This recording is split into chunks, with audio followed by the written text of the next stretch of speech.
तो डॉक्टर्स के साथ सार्थक चर्चा के बाद अब अगले सेशन की ओर बढ़ते हैं और इस सेशन में हम आपके शहर के मुद्दों पर चर्चा करेंगे। आपके शहर का क्या हाल है, कैसा यहाँ पर ड्रेनेज का सिस्टम है क्योंकि बरसात का समय आया था, कैसे यहाँ पर हेल्थ का सिस्टम है उस पर चर्चा करेंगे, शिक्षा का मुद्दा भी रहेगा और भी तमाम आपसे जुड़े जो मुद्दे हैं वो चर्चा का विषय रहेंगे इस सेशन में। खास मेहमान हमारे साथ रहेंगे योगेंद्र राणा, जिला अध्यक्ष भारतीय जनता पार्टी के। रिक्वेस्ट करती हूँ सर आपसे, आप मंच की तरफ आइए। सुरेंद्र नरवाल, जिला अध्यक्ष कांग्रेस, सर आपसे भी रिक्वेस्ट करती हूँ कि आप मंच की तरफ आइए। धर्मवीर बड़ा, जिला अध्यक्ष इनेलो के, सर आपसे भी रिक्वेस्ट करती हूँ मंच की तरफ आइए। बलविंदर सिंह, जिला अध्यक्ष आम आदमी पार्टी के। और इस सेशन को आगे बढ़ाएंगे Atul Pratap Singh, senior deputy editor India news Haryana के। सर आपसे भी रिक्वेस्ट करती हूँ कि आप मंच की तरफ आइए और इस सेशन को आगे बढ़ाइएगा जिसमें बात इस शहर के मुद्दों पर करेंगे। जनहित से जुड़े जो भी मुद्दे हैं वो आप अपनी तरफ से उठा सकते हैं और यहाँ पर आपके जनप्रतिनिधि हैं जो उन सभी सवालों का आपको जवाब देते हुए नजर आएंगे कि यहाँ पर वो आगे क्या विजन देखते हैं और किस तरीके से आगे इन चीज़ों को और डेवलप किया जाएगा। Over to you Atul ji.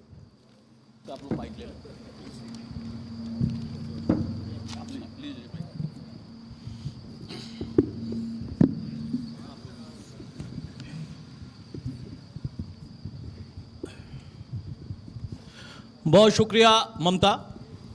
तो जैसा डॉक्टर्स के साथ एक अच्छी चर्चा हुई और इंडिया न्यूज़ हरियाणा के इस मंच कार्यक्रम में जो कि लगातार हम हरियाणा के तमाम हिस्सों में करते रहते हैं, विषय बदलते हैं, परिस्थितियां बदलती हैं और सवाल भी बदलते हैं।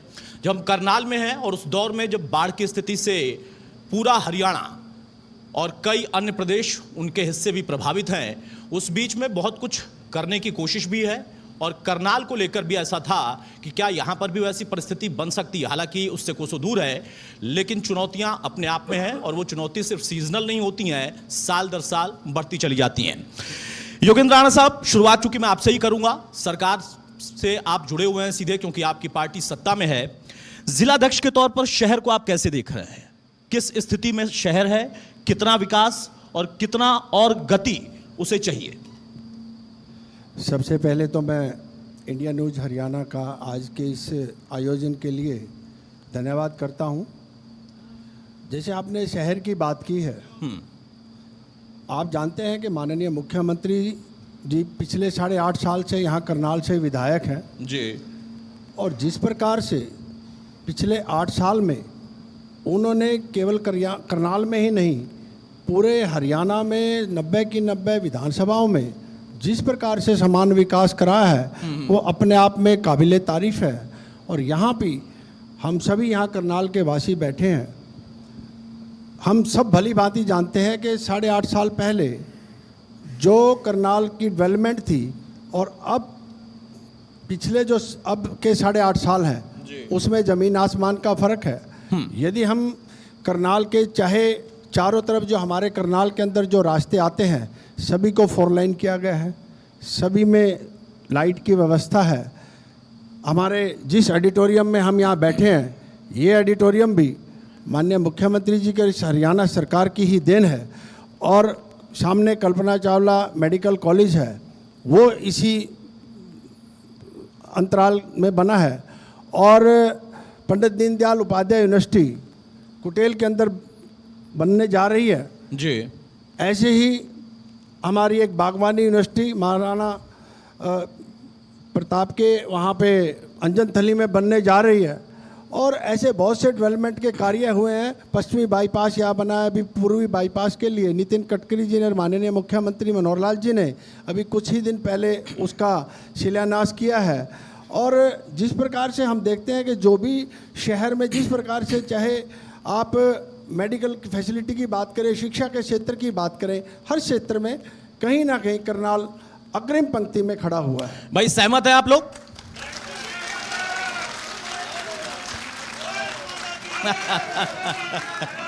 ठीक है।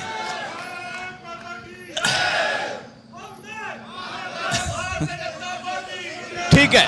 अब सुरेंद्र नरवाल साहब, भाई समर्थक जो होते हैं वो उत्साह बढ़ाते हैं और हर पार्टी के अपने अपने समर्थक हैं, तो वो बनता भी है। लेकिन सवाल इस बात का है कि योगेंद्र राणा जी ने बहुत कुछ गिनाया। उन्होंने कहा कि 8 साल में या उसके पहले भी, ऐसा नहीं है कि पिछली सरकारों ने नहीं कुछ किया होगा हरियाणा के लिए या प्रदेश के इस हिस्से के लिए, लेकिन करनाल का जब जिक्र आता है तो हरियाणा में उसकी अपनी एक अलग अहमियत होती है।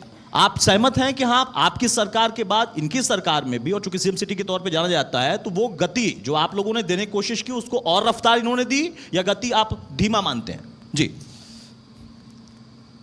धन्यवाद इंडिया न्यूज़।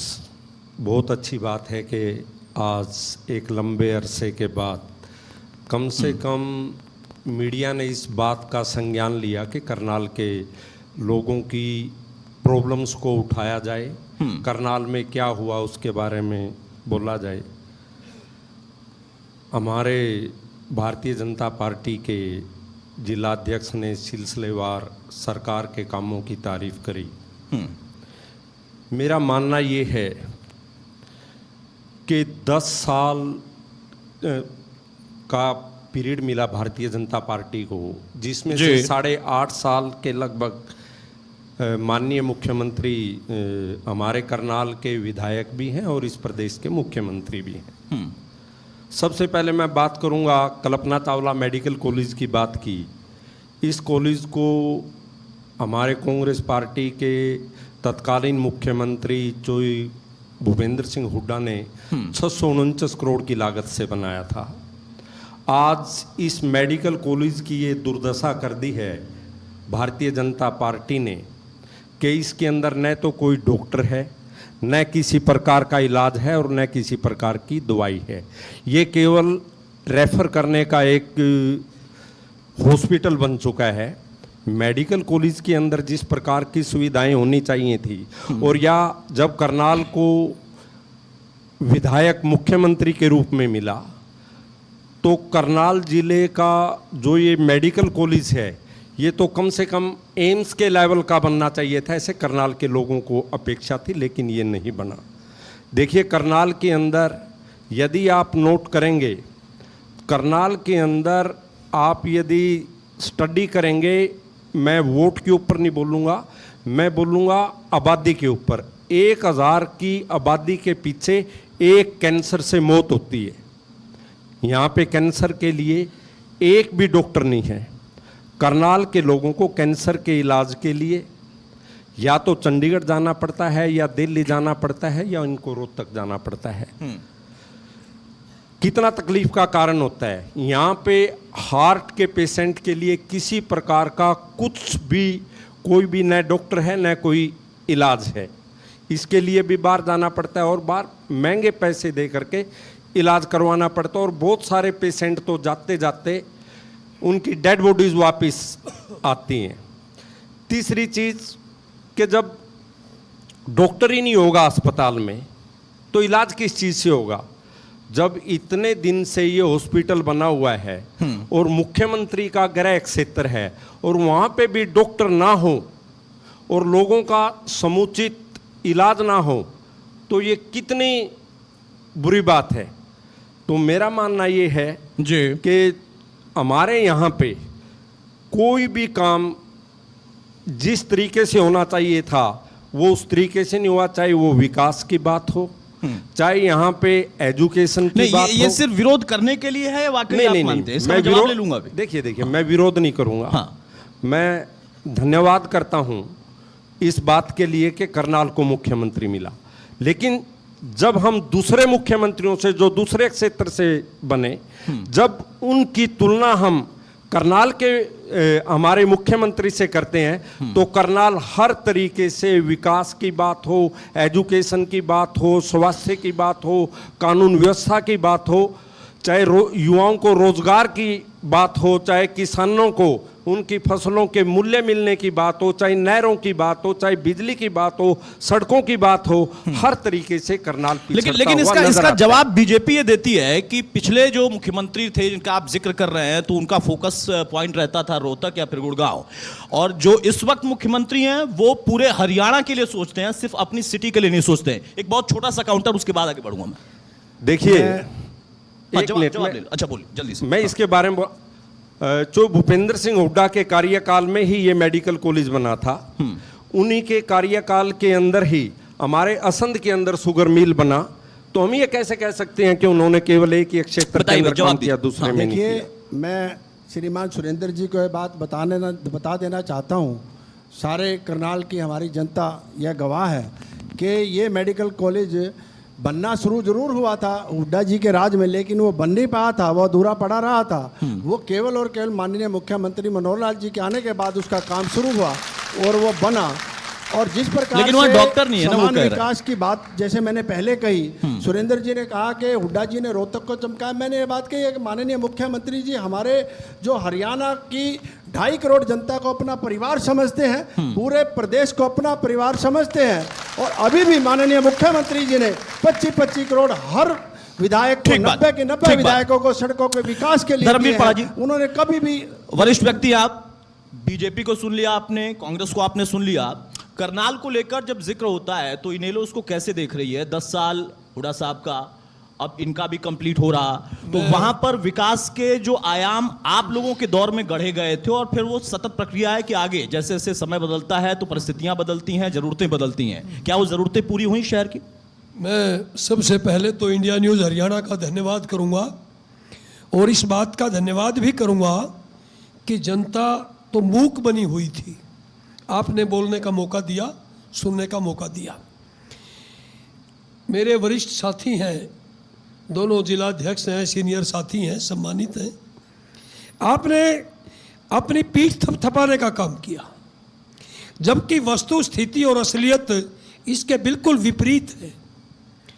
आज जो परिस्थिति है वो जिला करनाल विशेषकर पूरे हरियाणा में उसके साथ सौतेला व्यवहार है।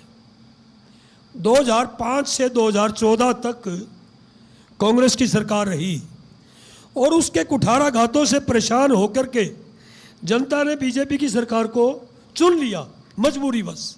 नहीं, 2 बार चुना है, मजबूरी बस 2 बार चुना। हाँ, 2 बार चुना, मजबूरी बस तो 1 बार हो सकता है, लेकिन 2 बार हुआ है भाई। नहीं हो गया, वो 2 बार चुना, लेकिन स्थिति क्या रही?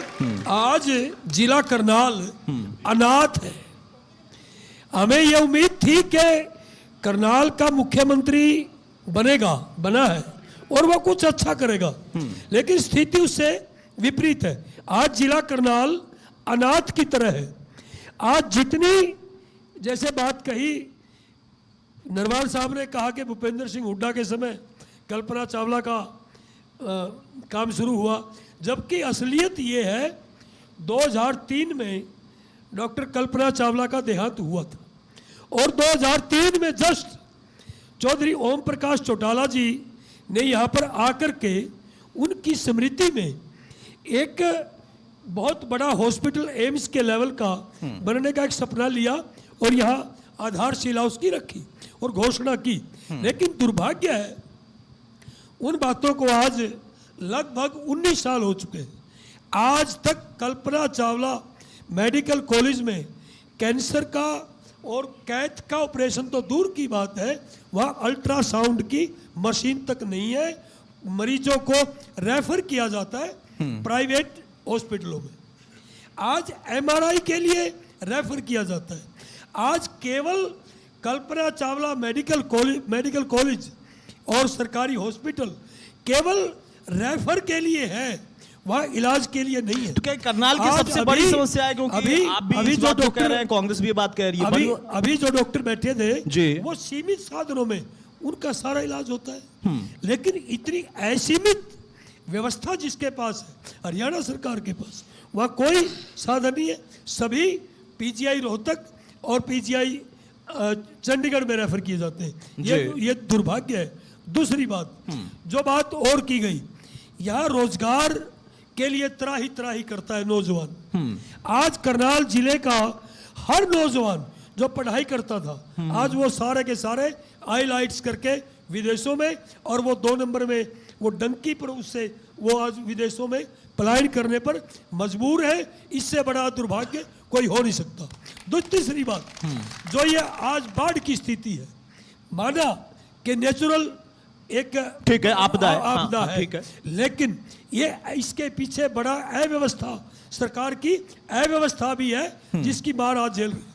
चौधरी ओम प्रकाश चौटाला जी ने 2002-2001 में एक दादूपुर नलवी नहर का एक प्रोजेक्ट तैयार किया था जिससे बाढ़ का पानी, तो कांग्रेस क्लेम करती है कि हमने किया था।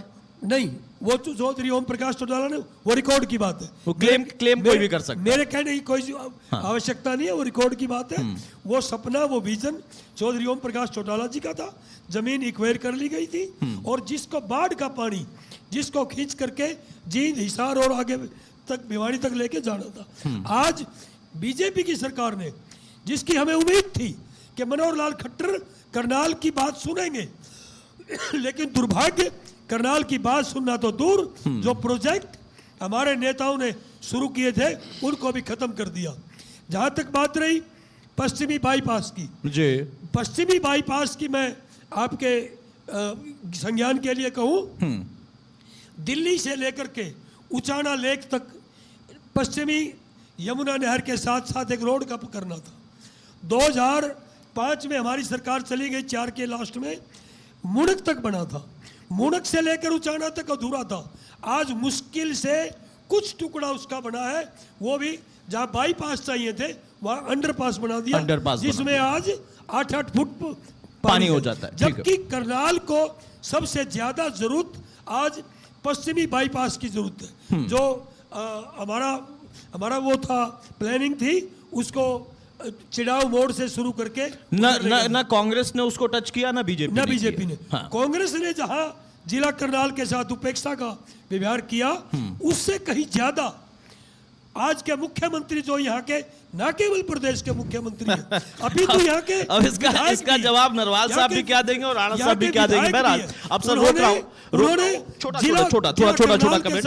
बलविंदर सिंह साहब, ये 3 ऐसी पार्टियां हैं जो कि इस प्रदेश की पुरानी पार्टियां हैं, सत्ता में रही हैं, लंबे समय तक रही हैं, एक दूसरे को जमकर क्लेम करती हैं। और आप एक ऐसी पार्टी हैं जो कि देश में भी नया है, इस प्रदेश में जमने की कोशिश कर रहे हैं, और आप जब क्लेम करते हैं तो इन सबको एक कटघरे में खड़ा कर देते हैं। करनाल शहर, प्रदेश, कैसे देख रहे हैं आप? जो इन लोगों के अपने अपने दावे हैं, वो हकीकत में हैं, हकीकत के आसपास है या कोसों दूर है?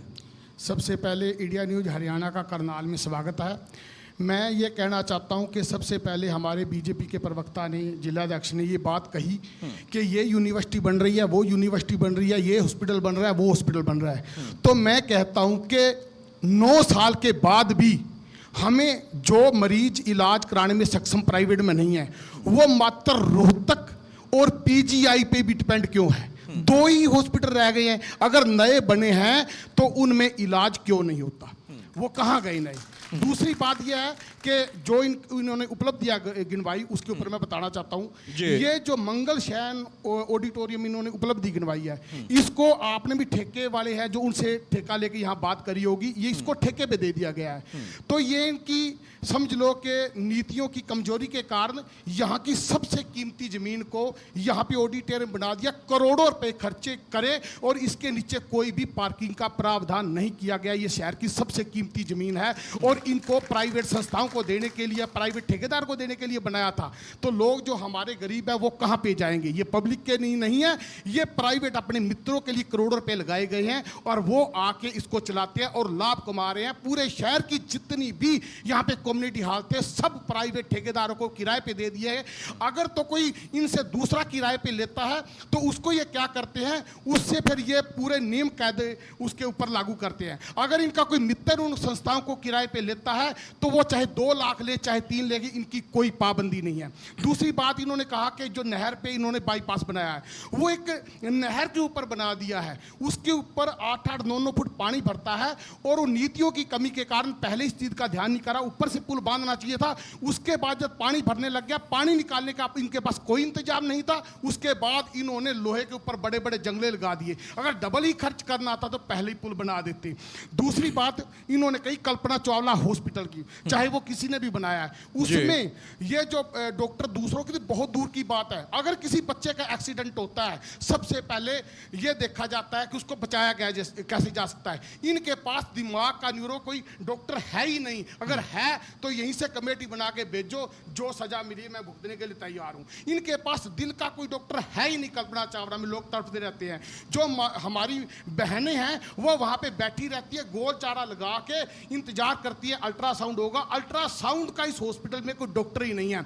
और जो हमारे डायरेक्टर साहब हैं यहाँ पे दुरेजा जी, उनकी धर्म पत्नी भी यहाँ जो डॉक्टर है वो मिसिज दुरेजा है, वो जो अल्ट्रासाउंड की डॉक्टर है। तो उन्होंने उसको कहा कि जी आप अल्ट्रासाउंड करेंगी नहीं क्योंकि वो कोई और सीट पे बैठना चाहते हैं। वो कहते हैं ना कि सैया भयो कोतवाल तो डर कहेगा, तो इस करके उन्होंने ऐसा काम करा। दूसरी बात, एक बात और मेरे ऐसे उन्होंने कहा पहले कार्यकाल में, सेकंड आने का टाइम बताता हूं, पहले कार्यकाल में कहा इन्होंने जब सरकार नजदीक थी तो कहने जी मेट्रो आ रही है दिल्ली से, मेट्रो आ रही है।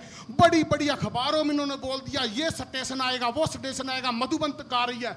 फिर इन्होंने जब इलेक्शन नजदीक आ गया, नहीं जी ये बलड़ी तक कर दिया, थी वो कागजों में, आज तक मेट्रो आई नहीं है। यहाँ पे एयरपोर्ट सालों से यहाँ मांग है, यहाँ पे एयरपोर्ट बना ही नहीं है, बनाया ही नहीं। जिन चीजों की जरूरत थी, मुख्यमंत्री मात्र यहाँ रोहतक के रहने वाले मुख्यमंत्री थे, यहाँ बरादरी विशेष का सर्वे करके यहाँ पे करनाल में चुनाव लड़ने के लिए आए थे। और अगर वो एक बड़े योद्धा थे तो अपने रोहतक से चुनाव लड़ते, यहाँ बरादरी को कैलकुलेशन करके यहाँ चुनाव लड़ने के लिए क्यों आए थे। दूसरी बात, एक बात और बताता हूँ कि एक मुख्यमंत्री के यहाँ पे जो जिलाध्यक्ष हमारे यहाँ जो बीजेपी पार्टी के बैठे हैं, वो ये तय करें कि अगर ये मुख्यमंत्री यहां से हार जाते हैं, यहां से बीजेपी की सरकार नहीं आती है, तो क्या उसके बाद बलविंदर सिंह की तरह, नरवाल साहब की तरह, इनकी तरह या करनाल में रहेंगे, या करनाल को सिर्फ वोटों के जातिगण आंकड़ों के हिसाब से इस्तेमाल करने के लिए यहां पे आए थे। दूसरी बात यह है कि नगर निगम आज जो विकास का होना चाहिए था अड्डा, आज वो भ्रष्टाचार का अड्डा बन चुका इनका। यहां पे बड़े बड़े ऐड लगाए गए, कभी साइकिल स्टैंड के नाम पे इन्होंने करोड़ रुपए बर्बाद करे, कभी इन्होंने बस सर्विस के नाम पे करोड़ रुपए बर्बाद करे, कभी इन्होंने कैमरे के नाम पे 150 खराब करे, कभी इन्होंने लाइटों के नाम पे 150 खराब करे, जो कि उसके 10% अमाउंट में ही तैयार हो जाते थे। और इन्होंने सिर्फ अपनी कंपनियों को लाभ दिया है।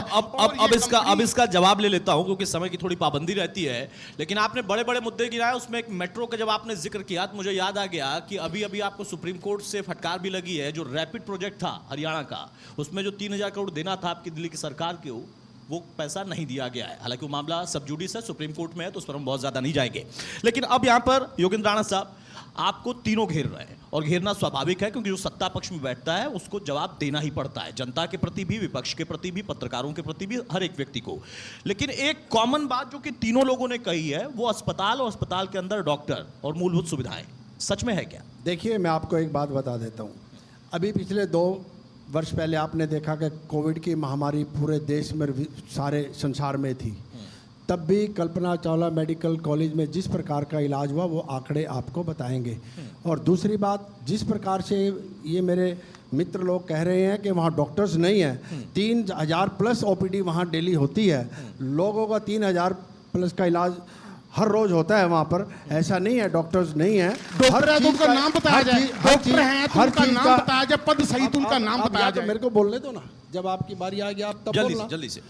दूसरी बात, जिस प्रकार से इन्होंने कहा कि भाई मुख्यमंत्री जी यहाँ से हार जाएंगे तो क्या होगा, मैं आप इनको एक बात पूर्ण रूप से बता देना चाहता हूँ। मैं पूरे विश्वास के साथ ये बात कह रहा हूँ कि करनाल की जनता माननीय मुख्यमंत्री जी को अपना समझती है, और वो करनाल की जनता के दिलों में बसे हैं माननीय मुख्यमंत्री जी। और जिस प्रकार से वो काम कर रहे हैं, जिस प्रकार से इन्होंने मेरे से पूर्व जो हमारे सुरेंद्र जी या धर्मवीर जी ने जो कहा कि जो रोहतक में विकास हुआ हुड्डा जी ने कराया, या सरसा में विकास हुआ माननीय मुख्यमंत्री मनोहर लाल जी में, और दूसरे जो हमारे पहले जो पूर्व के मुख्यमंत्री रहे हैं उनमें यही फर्क है कि मुख्यमंत्री मनोहर लाल जी ने सारे हरियाणा को अपना परिवार समझा और 90 की 90 विधानसभाओं में समान विकास कराने का काम किया। वो केवल पूर्व मुख्यमंत्री अपने केवल क्षेत्र में तक ही सीमित रहे हैं। एक छोटा सा सवाल, महेंद्र आप कुछ कहना चाह रहे हैं और कोई सवाल पूछना है तो छोटा सवाल, बहुत छोटा सवाल, समय की पाबंदी। धन्यवाद अतुल जी।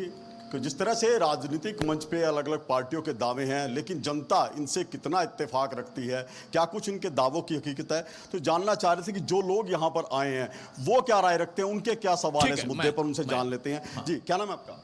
सुरेंद्र पाल है। जो राजनीतिक यहाँ मंच पे बैठे हैं राजनीतिक दलों के नेता, उनके दावे, उनके वादे, उनकी हकीकत क्या है? देखो चलो, ये बीजेपी पार्टी सीएम साहब ने बहुत बढ़िया काम किए हैं करनाल में, बहुत अच्छे अच्छे काम किए हैं।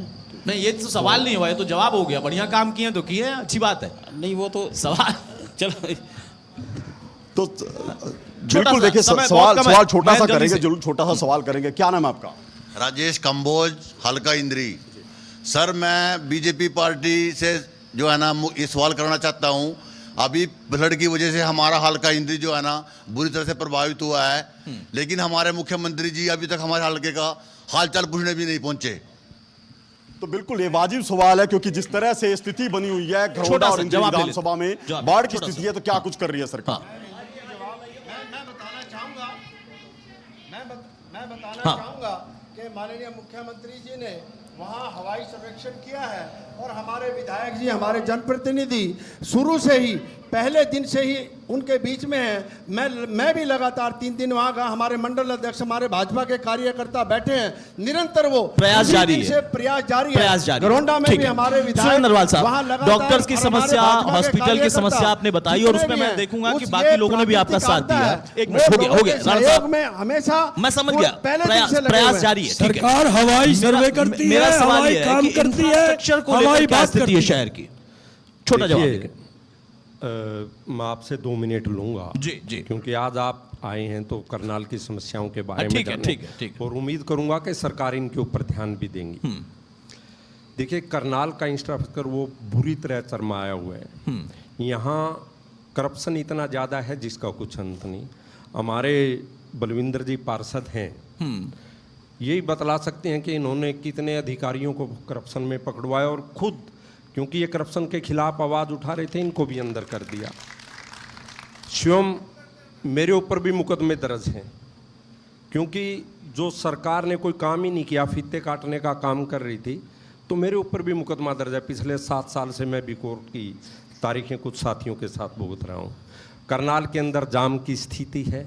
करनाल स्मार्ट सिटी के नाम के ऊपर हज़ारों करोड़ रुपए यहाँ पे आया, जिसको अधिकारियों ने और नेताओं ने मिली भगत करके हड़प लिया, और कोई व्यक्ति बोल सकता है कि करनाल ये स्मार्ट सिटी है? इसके अलावा आप देखिए कि हमारे भाई योगिंदर राणा जी ने बड़े तफसील से सरकार की तारीफ की कि इस सरकार ने तो पूरे प्रदेश के अंदर बराबर का विकास किया। हरियाणा जो पर व्यक्ति निवेश में नंबर 1 था, जो खिलाड़ियों के काम में नंबर 1 था, जो दूध के उत्पादन में नंबर 1 था, जहां कानून व्यवस्था बहुत अच्छी थी, आज क्या हाल है?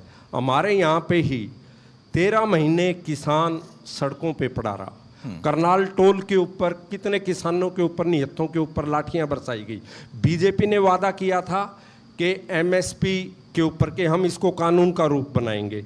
कहाँ है वो एमएसपी? अभी आप देखिए, शाहबाद के अंदर जो रेट था 4,000 रुपये में, जब सूरजमुखी को कोई ले नहीं रहा था, किसानों के ऊपर 307 और 302 के मुकदमे रजिस्टर्ड किए गए, और तब जाके लाठियां खाने के बाद भी उनको पूरे का पूरा एमएसपी नहीं मिला। बेरोजगारों के ऊपर हर रोज यहाँ पे लाठियां। ठीक है, चलिए ये हमारी तो हमेशा के मुद्दे, सिर्फ करनाल की बात है। सर, समय की थोड़ी पाबंदी है। 1 मिनट लूंगा। खिलाड़ियों का प्रदेश है, खिलाड़ियों के साथ देखिए कितनी दुर्दशा है। ठीक है, ये सारे मुद्दे बहुत व्यापक तौर पर हम चर्चा कर चुके हैं, सिर्फ करनाल के मुद्दे नहीं है। धर्मवीर पाल साहब जी, 2 मिनट ही मैं आपको दूंगा सर। जी। सवाल वही है कि इंफ्रास्ट्रक्चर को लेकर, बाकी बेरोजगारी, महंगाई, ये सारी चीजें हम लोग टीवी डिबेट्स में, बाकी मंचों पर लगातार चर्चा करते हैं, सीमित सिर्फ करनाल तक। देखिए, इंफ्रास्ट्रक्चर का ये बहुत प्रचार करते हैं, अपनी पीठ थपथपाते हैं। असलियत ये है, जिला करनाल, जिला पानीपत करनाल लोकसभा क्षेत्र के अंदर 6 टोल टैक्स बैरियर है, और जितने हाईवे इन्होंने जनता की गाड़ी खून पसीने की कमाई से जो उन हाईवे के ऊपर पैसा लगाया, वेस्ट किया है, वो सारा का सारा जनता के गाड़े खून पसीने की कमाई के ऊपर टैक्स लगा करके टोल वसूल किया जाता है, जो कि टोल बहुत महंगा है, इतने का सामान नहीं है। जितने इन्होंने इंफ्रास्ट्रक्चर के नाम पे कॉलेज और हॉस्पिटल बनाए, आज वो सारे के सारे, आपके संज्ञान के लिए कहता हूं, सारे के सारे अधूरे पड़े हैं। करप्शन के कारण उक्त ठेकेदार, जिसके पास लगभग 2000 करोड़ के ठेके एक व्यक्ति को दे दिए, जिसने काम केवल 10% किया और 90% पैसे वसूल करके वो छूमंतर हो गया। आज वो सारी की सारी बिल्डिंग, चाहे पाडा गांव के कॉलेज की बिल्डिंग है, चाहे हॉस्पिटलों की बिल्डिंग है, चाहे असंध की बिल्डिंग है, चाहे पूरे करनाल इलाके की है, सारी बिल्डिंग अधूरी पड़ी है।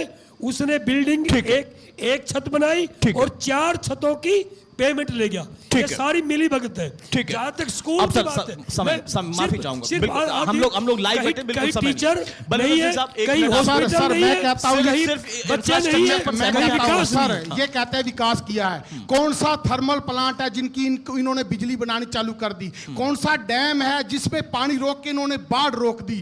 क्या क्या क्या काम किया इन्होंने, ये गिनवाए। इन्होंने क्या करा, खरबों रुपए, करोड़ों रुपए खर्च के इन्होंने वहां पे लोगों का सर्वे करने में ध्यान लगा। ये बताओ, 9 साल में पोर्टल खेलते रहे कि 9 साल में अमीर कौन है, गरीब कौन है, मात्र ये जानने के लिए, जो आज तक इनको पता ही नहीं लगा।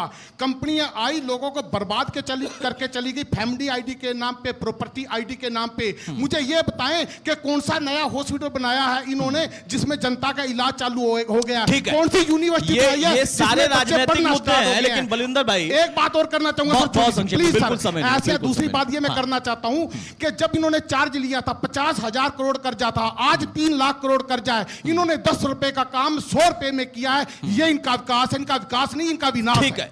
अब आपने जब डैम का जिक्र किया तो मुझे फिर याद आ गया कि बलविंदर भाई को तो पता है, लेकिन हथनीकुंड बैराज है या डैम है, ये अरविंद केजरीवाल को नहीं पता है। वहां पर दिक्कत है। मैं क्लोजिंग करूंगा, मैं बता सकता मैं हूं। क्लोजिंग करूंगा, लेकिन उस बीच में इस बात का मैं जिक्र करके क्लोज करूंगा कि जब मैं अभी आ रहा था दिल्ली से, तो मेरी टीम, मेरी सहयोगी सोनल है, ममता है, आउटपुट से मुकेश है, ज्ञान है, तो ये लोग आपस में चर्चा कर रहे थे। मैं चुपचाप सुन रहा था और वहीं से एक सवाल मैंने उठा लिया। और मुझे लगता है कि शायद आप लोग भी सहमत होंगे कि इस सिटी को हम जब भी याद करते हैं तो कल्पना चावला की जिक्र करते हैं। तो ये आपस में ये लोग चर्चा कर रहे थे कि सिटी का नाम कल्पना सिटी होना चाहिए। मुझे लगता है कि आप सभी लोगों को मिलकर इसके लिए मांग उठानी चाहिए सरकार से, और सरकार को भी इस पर अपनी बात रखनी चाहिए या फिर कुछ सोचना चाहिए। बहरहाल इस सेशन में फिलहाल इतना ही। बहुत शुक्रिया आप सभी लोगों का हमारे साथ जुड़ने के लिए। एक छोटा सा ब्रेक, लेकिन आगे भी सत्र